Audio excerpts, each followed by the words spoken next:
BRS కి గౌరవప్రదమైన ఓట్లు వచ్చాయని కేటీఆర్ అన్నారు. ఈ ఎన్నిక తమకు కొత్త ఉత్సాహాన్నిచ్చిందని, ప్రస్తుత ప్రభుత్వానికి తామే ప్రత్యామ్నాయమని ఓటర్లు స్పష్టం చేశారని చెప్పారు. ప్రతిపక్షంలో ఉన్నప్పుడు కాంగ్రెస్ కూడా ఉప ఎన్నికల్లో గెలవలేదని, కానీ తర్వాత అధికారంలోకి వచ్చిందని తెలిపారు. తాము కూడా అలాగే వస్తామని ఆశాభావం వ్యక్తం చేశారు. ప్రజలకు అవసరమైన విషయాలే తాము మాట్లాడామని, ఇతరుల బూతులు మాట్లాడలేదని అన్నారు.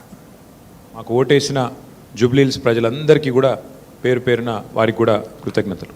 సరే, సహజంగానే ఒక రాజకీయ పార్టీగా ఎన్నికల్లో దిగినప్పుడు గెలుస్తామనుకొని దిగుతాం, గెలుస్తామనుకొని కొట్లాడతాం, గెలవాలని కొట్లాడతాం, అట్లనే కొట్లాడినాం.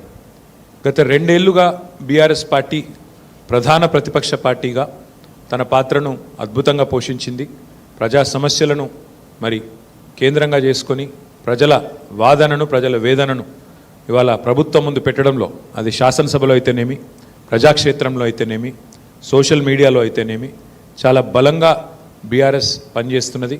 మా పని ఇట్లాగే భవిష్యత్తులో కూడా కొనసాగుతూనే ఉంటుంది. ఎందుకంటే ఈ ఉప ఎన్నికల్లో కూడా మేము నిజాయితీగా కొట్లాడినాం.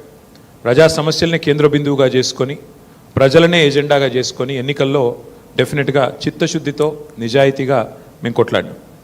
మీకు తెలుసు ఎట్లా ఎన్నికలు జరిగినాయి కూడా అందరు చూసినారు, నేను చెప్పక్కర్లేదు ప్రత్యేకంగా. మరి మొత్తం ఎన్నిక ప్రచారం ముగిసేదాకా ఎట్లా జరిగింది, ప్రతి సర్వేలో కూడా బీఆర్ఎస్ గెలుస్తుందని ఎట్లా చెప్పింది, ఆ తర్వాత ఆఖరి 3 రోజులు ఏం జరిగింది, ఇదంతా ప్రజలు చూసినారు. కానీ అందులోకి పోను, అవి చెప్పను. కానీ ఒకటి మాత్రం వాస్తవం, ఈ ఎన్నిక డెఫినెట్గా మరి మాకు కొత్త ఉత్సాహాన్ని ఇచ్చింది, కొత్త బలాన్ని ఇచ్చింది. ఎందుకంటే మరి స్పష్టంగా ప్రజలు ఒక తీర్పు ఇచ్చారు. ఈ రాష్ట్రంలో ప్రత్యామ్నాయం కేవలం బీఆర్ఎస్ మాత్రమే. ఇంకా అది అందులో అనుమానమే లేకుండా ఖచ్చితంగా ఈ ప్రభుత్వం ఏదైతే పనిచేస్తుందో వారికి ప్రత్యామ్నాయంగా పోరాడుతున్న ఒకే ఒక్క పార్టీ బీఆర్ఎస్ అనే మాట స్పష్టంగా ప్రజలు చెప్పారు. డెఫినెట్గా దాన్ని కూడా మేము మాకు ఒక సానుకూల అంశంగానే తీసుకుంటా ఉన్నాం. సరే, ఇక ఈ ఎన్నికల్లో ఏ రకంగా అధికార యంత్రాంగం మోహరించింది, ఏ రకంగా వారు పనిచేశారు, ఇవన్నీ కూడా మీ కళ్ళ ముందున్నాయి.